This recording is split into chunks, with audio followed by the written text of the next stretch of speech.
Hi, welcome to TV 24 studio. నేను మీ దీపక్ కళ్యాణ్. మనతో ఇప్పుడు ఉన్నారు జనసేన పార్టీ అధికార ప్రతినిధి కోసపూడి శ్రీనివాస్ గారు. ఆయనతో మాట్లాడదాం.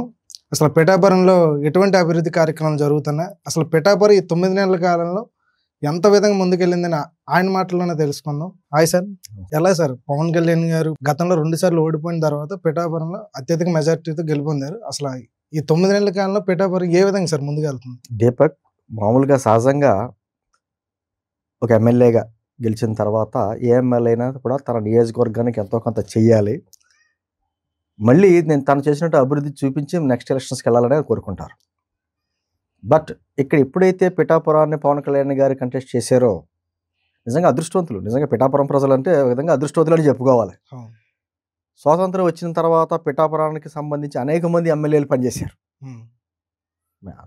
మహా యోధానయోధులు అందరూ పనిచేశారు. కానీ ఎక్కడ వేసిన గొంగలు అక్కడే ఉన్నట్టుగా పిఠాపురం అభివృద్ధి మాత్రం ఏమీ లేదు. చాలామంది పిఠాపురాన్ని పవన్ కళ్యాణ్ గారు పిఠాపురాన్ని ఎంచుకోవడం ఏంటి, కారణం ఏంటి, రకరకాలుగా మాట్లాడతారు. కానీ దాన్ని వ్యూహాత్మకంగా పవన్ కళ్యాణ్ గారు ఎంచుకున్న తర్వాత ఈ రోజున పిఠాపురం రూపురేఖలు మారిపోయినాయి. రూపురేఖలు మారిపోయినాయి అంటే నేను ఏదో మాట వరుసగా ఏదో చెప్పడమే కాదు. అంటే ఈ ఆయన వచ్చిన తర్వాత జరిగిన మార్పుల కంటే కూడా సహజంగా ఏమైపోయిందంటే దీపక్, ఇక ఎమ్మెల్యే అంటే నియోజకవర్గాల్లో ఉన్న పరిస్థితి ఎలా ఉంటుందంటే పెళ్ళిళ్ళకి, లేకపోతే పుట్టినరోజు ఫంక్షన్లకి, లేకపోతే పెద్ద మనుషులు అయితే ఫంక్షన్లకి, సావులకి, వీటికి అటెండ్ అవ్వాలి. వాటికి వెళ్తేనే ఆ ఎమ్మెల్యేకి అది లేకపోతే పిలుస్తారు, రాలేదంటే మా ఎమ్మెల్యే రాలేదా అన్న టైప్లో ఉంటుంది. అంటే అటువంటి పరిస్థితి అయిపోయినాయి. ఎమ్మెల్యే ఏంటి, అతనికి ఉన్నటువంటి బాధ్యతలు ఏంటి అన్నది చాలామందికి తెలియని పరిస్థితి అయిపోయింది. ఎమ్మెల్యేలు కూడా అలాగే తయారయ్యారు. ఎమ్మెల్యేలు కూడా అలాగే వెళ్ళిపోయి అన్న, బావ, తమ్ముడు, బావ అని పలకరిస్తే అదే గొప్ప అనే ఫీలింగ్లోకి ఎమ్మెల్యేలు వెళ్ళిపోయారు. కార్యకర్తలే మాకు అధినేతలు, ఈ రకరకాల కామెంట్లు చేస్తారు. కానీ అక్కడ చేయవలసింది అభివృద్ధి కనిపించాలి.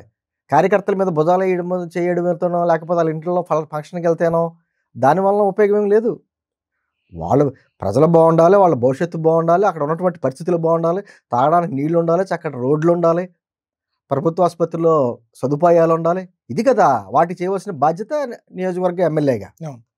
అది మానేసి పలకరింపులకు వెళ్తాను, ఇళ్లలోకి వెళ్తాను, మీరే నా దేవుళ్ళు, మీరే నా అధినేతలు అంటే వాళ్ళ మార్పే ఉండదు. అంటే ఏ నియోజకవర్గంలో అయినా ప్రజలకు కావాల్సింది మౌలిక సదుపాయాలు. అయితే ఇప్పుడు పవన్ కళ్యాణ్ గారు వచ్చిన తర్వాత ఈ 9 నెలల్లో కొద్దిగా నా దగ్గరకు వచ్చిన డేటా ప్రకారమే చెప్తున్నా, నేను ఎందుకంటే ఎక్కువే ఉండొచ్చు చెప్తున్నా. అక్కడ గవర్నమెంట్ హాస్పిటల్ ఉంది.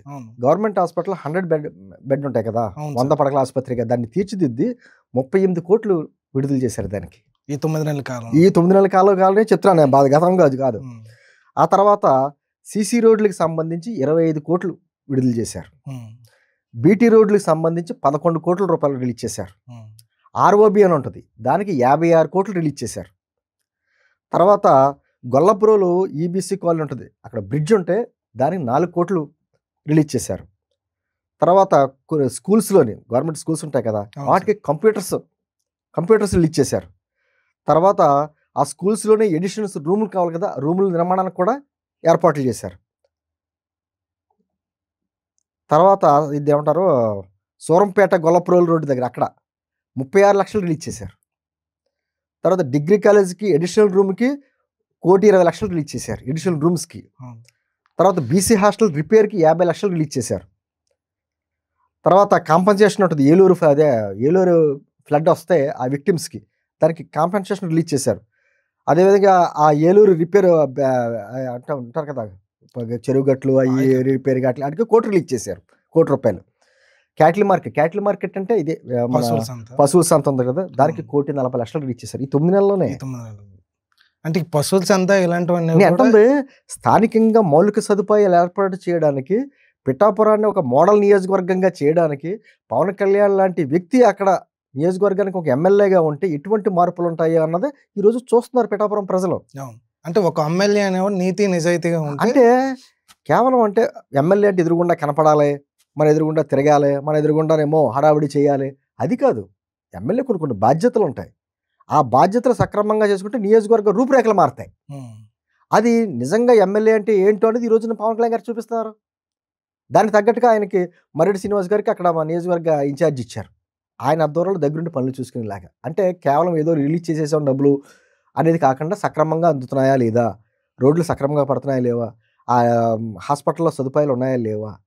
ఇది ఏంటంటే నేను అనుకోవడం మిగతా నియోజకవర్గాలకు సంబంధించి కూడా చాలామంది ఎమ్మెల్యేలు ఉంటారు. వాళ్ళు కూడా ఇది రకరకాల చేయటం కొంతమంది నిధులు రిలీజ్ చేసినా దాన్ని సక్రమంగా పనులు జరిగేటటువంటి విధానం ఉండదు. అదిలే గాకుండా ఈరోజు పిఠాపురాన్ని మోడల్ నియోజకవర్గాన్ని తీర్చిదిద్దడానికి నిజంగా పవన్ కళ్యాణ్ గారు చేస్తున్న కృషి నిన్న కాక మొన్న కూడా చెప్పారు కదా! ఆయన. అక్కడ సంబంధించి శాంతి భద్రతల విషయంలో ఎటువంటి అక్కడున్న ఇది పోలీస్ చేయకూడదు. స్టేషన్‌లందరూ ఖచ్చితంగా శాంతి భద్రతలు కంట్రోల్‌లో ఉండాలని చెప్పేసి అంటున్నారు. అవును. అదే విధంగా ఆయన పదే పదే మాట చెప్పి ఎస్సీ, ఎస్టీ, బీసీలని బడుగు బలహీన వర్గాలను ఎప్పుడు ముందు పెట్టేటువంటి ఆలోచన. అవును. ఈ రోజున అగ్రికల్చర్ మార్కెట్ యార్డ్‌కి ఆ దేవి గారిని మార్కెట్ యార్డ్ చైర్మన్ చేశారు. ఎస్సీ కమ్యూనిటీకి ఎస్సీ సంబంధించిన కమ్యూనిటీ. నేను అంటుంది మార్పు అంటే ఇది. కేవలం ఏంటంటే మాటలు చెప్తే మార్పులు ఇదవ్వవు. జనాల్లో తిరిగితే ఇదవ్వవు. ఫంక్షన్‌లకి అటెండ్ అవుతే మార్పు రాదు. గత స్వాతంత్ర్యం వచ్చిన తర్వాత ఇప్పటి వరకు నేను ఇందాక చెప్పినట్టుగా అనేక మంది ఎమ్మెల్యేలు వచ్చినా కూడా ఇటువంటి మార్పు చూడలా. మేము మొన్న పిఠాపురానికి సంబంధించి మా పార్టీ ఆవిర్భావ దినోత్సవానికి వెళ్ళినప్పుడు చుట్టుపక్కల అడుగుతాం. ప్రజలను అడుగుతాం కదా ఏంటి అన్నది. అసలు అటువంటి రోడ్లు బ్రహ్మాండంగా రోడ్లు తయారవుతున్నాయి. ఇదివరకు ఎంత గుంతల రోడ్లు అంటే గుంతల మధ్యలో రోడ్డుని ఎత్తుకోవాల్సిన పరిస్థితి. రోడ్ల మధ్యన గుంతలు కాదు. గుంతల మధ్యన రోడ్డుని ఎత్తుకోవాల్సిన రోడ్డు పరిస్థితి. ఎక్కడ ఉందా అని ఎత్తుకున్న అది పరిస్థితి. అంటే అటువంటి పరిస్థితి నుంచి ఇటువంటి నాయకుడు మా నియోజకవర్గానికి మళ్ళీ రావాలి. నేను అంటుంది మొన్న నాదెండ్ల మనోహర్ గారు చెప్పినట్టుగా పిఠాపురం పవన్ కళ్యాణ్ గారి అడ్డా. దాంట్లో నో డౌట్. ఖచ్చితంగా ఇప్పుడు ఎలా అంటాం కుప్పం అంటే చంద్రబాబు గారు అంటాం, పులిగొందలు అంటే జగన్మోహన్ రెడ్డి అంటాం.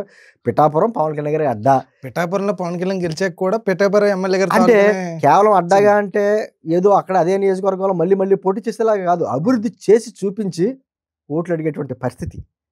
దానికి ఎన్ని మాయమాటలు చెప్పడమో లేకపోతే గురకాలు చెప్పడమో ప్రజలను మభ్యపరచడమో అది రాదు, చేత కాదు ఆయనకి. అభివృద్ధి చేసి మాత్రమే ఆయన ప్రయోజనం అక్కడ చూపిస్తూ ఉంటాడు. ఈ రోజు జరుగుతున్నది అదే.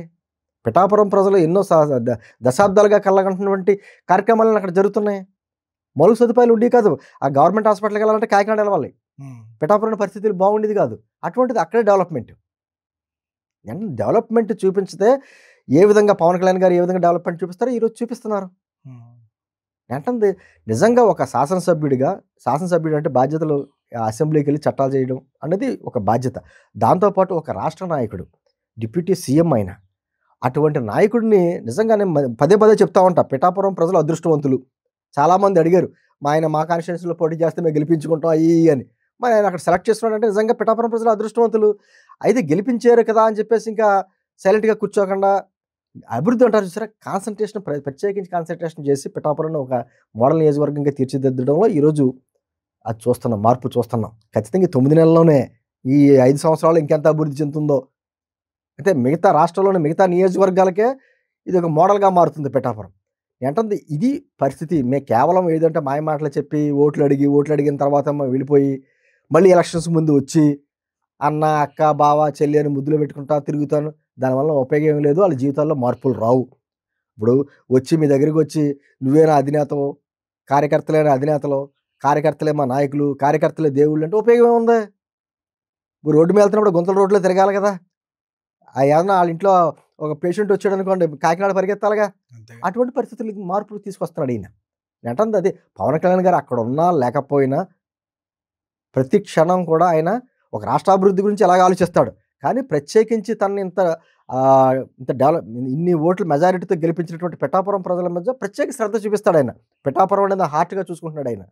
అది ప్రజలు అక్కడ ఉన్న నాయకులు అందరూ ఇంకా కలిసి వస్తే మాత్రం నిజంగా 2029కి పిఠాపురం రాష్ట్రంలోనే నంబర్ 1 నియోజకవర్గంగా మార్పు చెందుతుంది.